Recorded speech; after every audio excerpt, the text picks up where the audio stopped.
Olá, essa é a nossa sétima devocional no livro de Romanos. Hoje nós vamos ler Romanos 1, 26 e 27.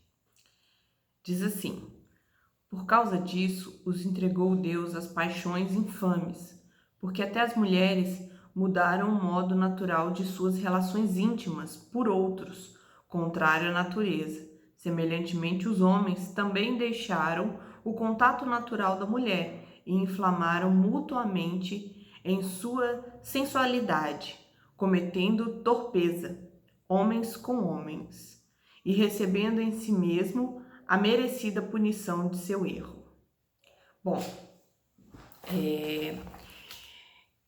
dando aí uma introdução esses versículos, a gente tem estudado que Deus se revelou através da consciência, né, da natureza. Aí Paulo está se referindo às pessoas que rejeitaram a Deus, né? Então, por rejeitar a Deus, né, elas começaram a cometer uma diversidade de pecados, né, e até o ponto em que Deus, como resposta à rejeição, né, demonstra sua ira entregando essas pessoas ao pecado.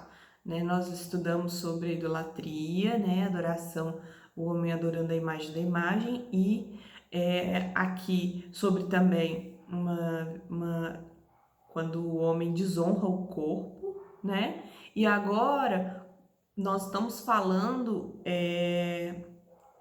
de uma questão mesmo de desvio do que é natural sexualmente, né? Então, falar sobre homossexualidade é sempre um tema muito delicado, né? Mas Paulo está abordando justamente sobre esse assunto nesses versículos 26 e 27. Então, o que a gente pode comentar sobre isso para darmos início aqui? Sempre houve o homossexualismo, né? Há relatos de que civilizações muito antigas já tinham homossexuais. Todavia, nas últimas décadas, né, os adeptos desse movimento têm se organizado na sociedade, né, para que o homossexualismo seja aceito de maneira normal, né, ganhando vários apoiadores na política, em meios artistas, na mídia em geral, até mesmo no meio acadêmico para a defesa da ideologia de gênero, né? Então, até aqui, como cristão, poderíamos aceitar a decisão de cada pessoa, né? Como uma decisão dela, né? E cada um dará conta de si para Deus, né? Então, ok, é uma decisão da pessoa e a gente respeita, né? Todavia, esse movimento tem feito ataques aos evangélicos, considerando a nossa opinião como muitas vezes discurso de ódio, né, que quando é pregado contra o homossexualismo, né, tá de alguma maneira incentivando os fiéis a tratar com violência, né, os homossexuais, mas isso não é o cristianismo, tá? A gente precisa deixar isso bem claro, que o cristianismo, ele nunca incentivou qualquer tipo de violência, né, contra homossexuais. Outra ação desse movimento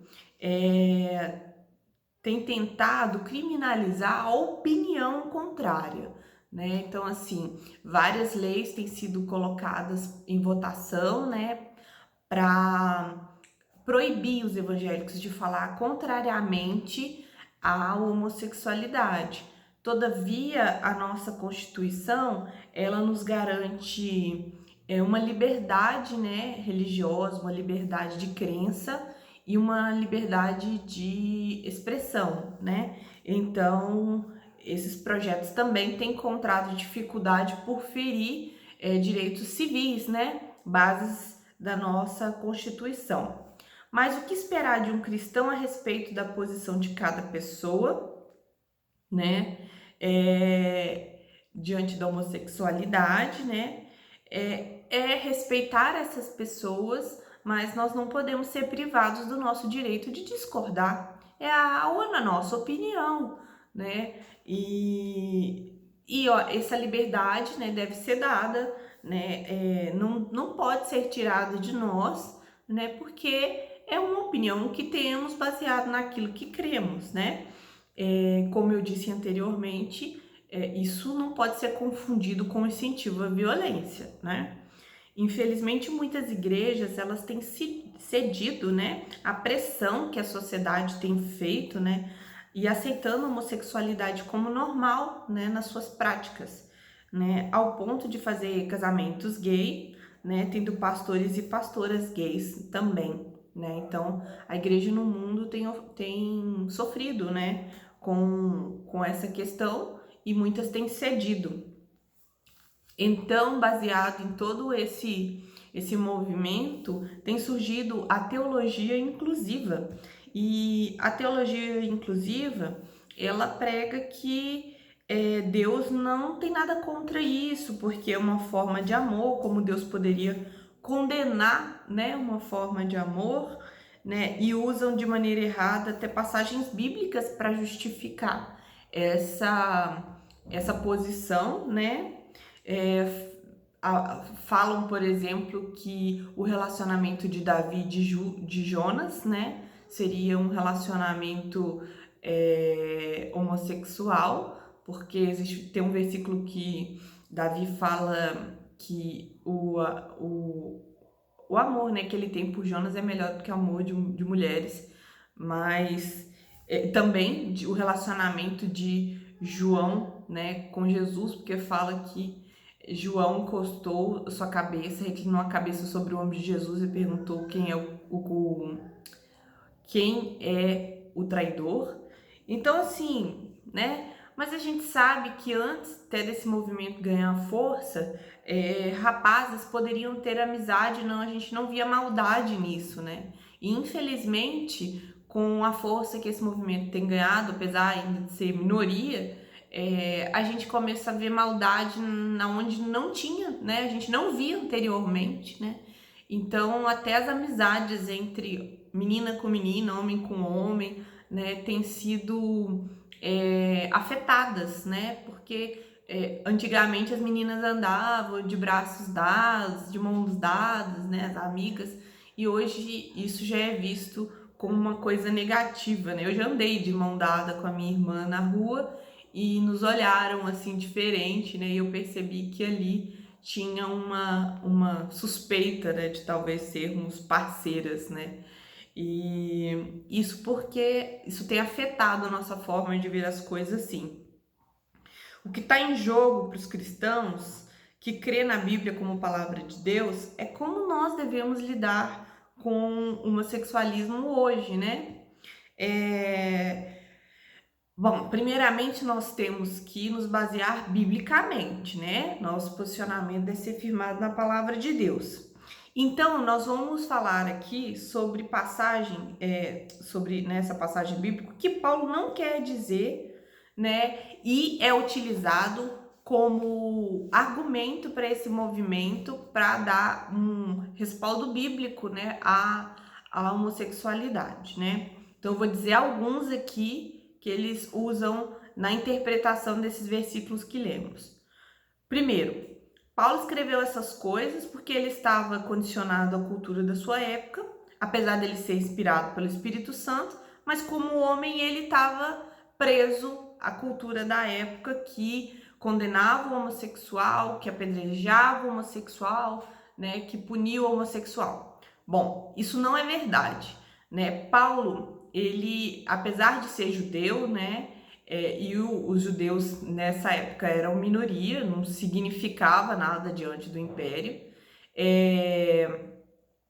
Romano. Paulo era filho de judeu, mas ele nasceu na Grécia, né, na cidade chamada Tarso, e na Cilícia, e ele era cidadão romano, né? Então, o que que ambas, tanto essa cultura grega quanto, né, o Império Romano, via a homossexualidade naquela época como algo natural, aliás, muitas vezes como algo incentivado, né? Então eles até incentivavam os meninos a terem relações com outros homens para que ele angariasse, né, a maturidade. Então isso era visto com muita normalidade. Então Paulo não estava condicionado, ele estava indo contra a sua cultura, na verdade, né? Não concordando.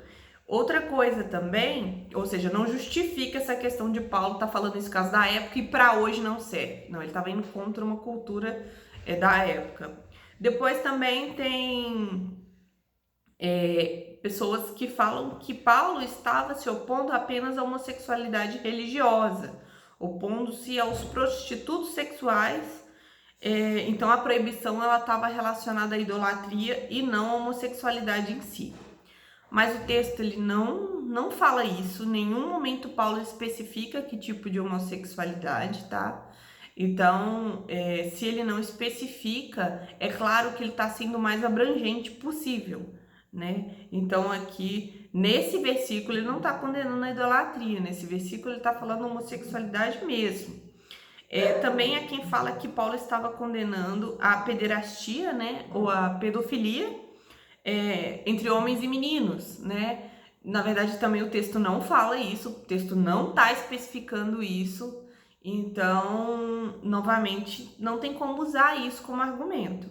Também há quem fala que Paulo condena apenas as relações homossexuais violentas, mas se houver fidelidade, amor, aí tudo bem.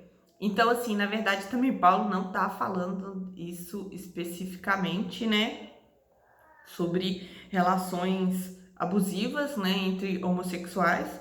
Ele não foi específico em momento nenhum, então ele está sendo abrangente, sim, né? Mas nós, quando olhamos o texto, né, Paulo não, por não destacar nenhum tipo de homossexualidade, ele está sendo abrangente. Paulo considera as relações homossexuais como não sendo naturais. Nós vamos aqui relembrar, ó, por causa disso, lembra que a gente tem falado de Deus como penalidade, entregando o homem aos desejos do seu coração, né? As concupiscências do seu coração. Aqui no 26, por causa disso, os entregou Deus às paixões infames, né? Então, assim, Deus penalizando. Aí ele fala das relações entre mulheres, né? Que deixaram de ter relações naturais. Então, o que isso é importante? Por que o homossexualismo é errado biblicamente? Porque não é natural, né? Porque ele já começa aqui falando desses acontecimentos como não naturais, né? Aqui entre mulher com mulher, homem com homem. Deus criou homem e mulher, né? Deus estabeleceu o que é natural, né? Na origem, no original, no versículo 6, não está falando, na verdade, mulher, eles estão falando fêmea, né? E no versículo 27 também não é homem e mulher, é macho e fêmea. Então a Bíblia, quando foi traduzido, colocaram homem e mulher. Não sei por quê, porque nos nossos dias isso tem um grande peso. Porque quando nós falamos mulher, né, porque a ideologia de gênero ela vai falar que a opção sexual é uma construção social, mas na verdade a palavra aqui ela tá falando biologicamente mesmo, né?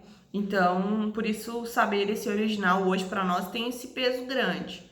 E o pecado é a perversão da ordem natural. Então, o pecado em si é perverter aquilo que Deus fez como natural.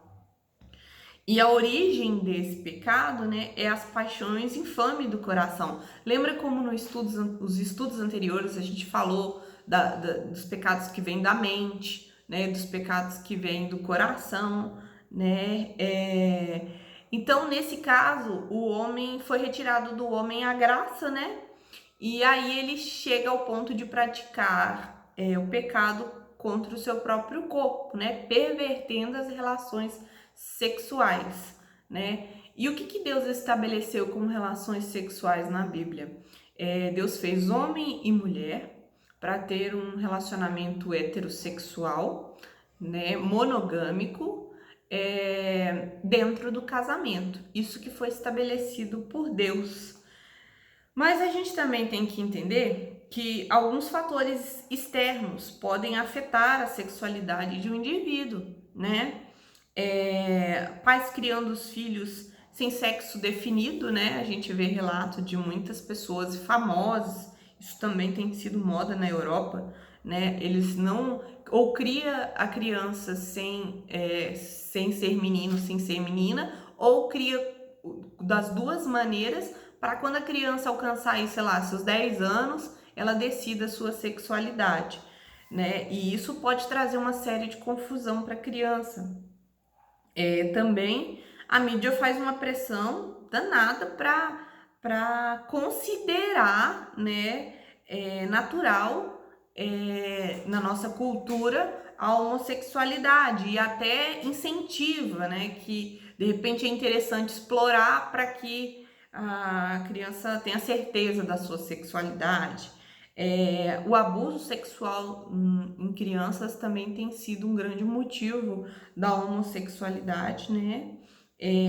Muitos, né, relatam ter sofrido abuso na infância. Lares disfuncionais, onde os papéis não são respeitados, né? A falta de modelo masculino, modelo feminino numa família também traz consequências algumas vezes na sexualidade dessa criança, né? E tem até um movimento evangélico nos Estados Unidos, na qual ele se propõe ensinar os homens o que é ser homem, né? E isso, irmãos, infelizmente, às vezes é necessário mesmo, porque a gente tem, por um lado, o machismo, que é uma aberração, né? Que para ser homem tem que machucar a mulher, mostrar sua força, né, sobre a mulher, ser ruim para a mulher, né? Beber e ser mal, isso é ser homem. E por outro lado, isso é pecado, é condenado, né? Como eu disse, é uma aberração. Por outro lado, temos homens sem apresentar masculinidade, homens enfraquecidos na sua masculinidade ou sem referência, né? Então, o que Paulo menciona aqui também, que houve um castigo, né? Houve um castigo acerca dessa prática. E o que é esse castigo? É a degradação moral, emocional, psicológica e até mesmo física, né? Não se engane, né? Gay em inglês significa feliz, mas nem sempre a gente vê isso, né, na vida dos homossexuais.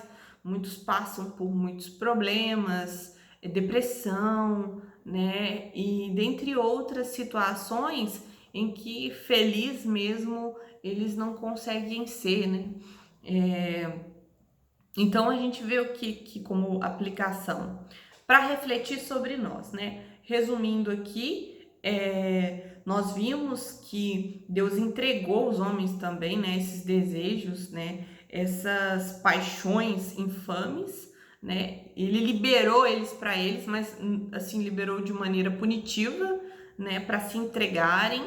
O pecado em si é você transgredir algo que é natural, né? Que é homem e mulher, como Deus fez, estabeleceu, né? Para relações íntimas. Mas para nós cristãos, né? Nós entendemos, portanto, que nós nascemos conforme a vontade de Deus na sexualidade da nossa biologia, né? Esse é um ponto. Segundo, nós afirmamos que a homossexualidade não é genética, né? A gente não concorda que é genético, que é assim, de nascença, não tem escolha, né? Portanto, não é inevitável, mas é uma decisão da pessoa. Também nós precisamos sempre lembrar disso, que há perdão, libertação para esse pecado, né, a transformação. Então, nós temos até relatos de pessoas que foram libertas, foram transformadas, né, nesse quesito de homossexualidade. Agora, uma coisa que é muito importante nós ressaltarmos, irmãos, que a homossexualidade, ela não é o pior dos pecados. Não é, e muitas vezes a igreja trata isso como o pior dos pecados, né? Repudia, rejeita como se fosse um pecado sem perdão. O único pecado sem perdão que a Bíblia relata é a blasfêmia contra o Espírito Santo. Então, nós vamos estudar aqui no 28, na nossa próxima devocional, que Paulo dá uma lista de pecados. Ele está sendo específico aqui que a homossexualidade é o pior deles. Então, é importante nós entendermos isso também, né? Como qualquer outro pecado, tem que ser combatido no aspecto de chamar ao arrependimento o pecador, mas não é o pior dos pecados, como infelizmente muitas vezes nós vemos no meio evangélico, né? Então, assim, outro ponto que é importante, até desdobramento disso, que nós devemos repudiar qualquer violência contra a pessoa por ela ser homossexual. Isso é um absurdo. Não é assim que o cristianismo encara, como a palavra de Deus encara. Então, isso não está correto, isso não deve ser feito. Que isso fique bem claro, porque na nossa sociedade há sempre aqueles que querem levar as coisas ao extremo, né? Independente das suas convicções, ele quer defender a sua opinião ao extremo. E não é isso que o cristianismo nos fala, que a palavra de Deus nos fala. Agora, que é importante também, você que é crente no Senhor Jesus, né? E de repente sofre sentindo um desejo por pessoas do mesmo sexo, né? Entendam uma diferença entre ser tentado, né, e pecar, né? O desejo vem, né? Você diz não. Isso foi uma tentação na sua vida. Agora o desejo vem. Você imagina, você busca na internet imagens, né? Você parte para a prática daquele ato. Isso é pecado, né? A gente não pode impedir que um passarinho pouse na nossa cabeça, mas a gente pode impedir que ele faça um ninho. Então saiba diferenciar, né? Eu acho também interessante citar que, por exemplo, às vezes uma pessoa sente desejo por uma pessoa do sexo oposto, né? Sendo casado, e a gente tem que dizer não para esses desejos, né? E como esse desejo, né, pela pessoa do mesmo sexo, se alguém sofre com esse tipo de tentação, também é a mesma postura, né? Agora também, se você tem filhos e os seus filhos estão passando por esse problema, né? Por essa questão da homossexualidade, o que nós, como cristãos, deveríamos fazer é não rejeite seu filho, sua filha, né? Não rejeite. Você pode continuar amando, apesar de não concordar com a decisão dele, né? Mas nunca rejeite seu filho por isso, tá? Quem sabe Deus use, né, esse amor, apesar da escolha dele, como uma forma dele ver, né, a extensão do amor de Deus e ele se arrependa, né, dessa decisão. Bom, concluindo, vamos sempre ter uma postura de acordo com a palavra de Deus, né? Lembrando que muito respeito, né? E tendo uma postura correta para com todas as pessoas, né? Entendendo que pecado é pecado e a homossexualidade não é pior dos pecados, né? Tem que ser tratado como qualquer outro pecado. Há perdão, há transformação, né? E nós, como cristãos, né, precisamos vigiar, orar, para que quem esteja de pé não venha cair, né? Essa é a nossa devocional de hoje e até a próxima.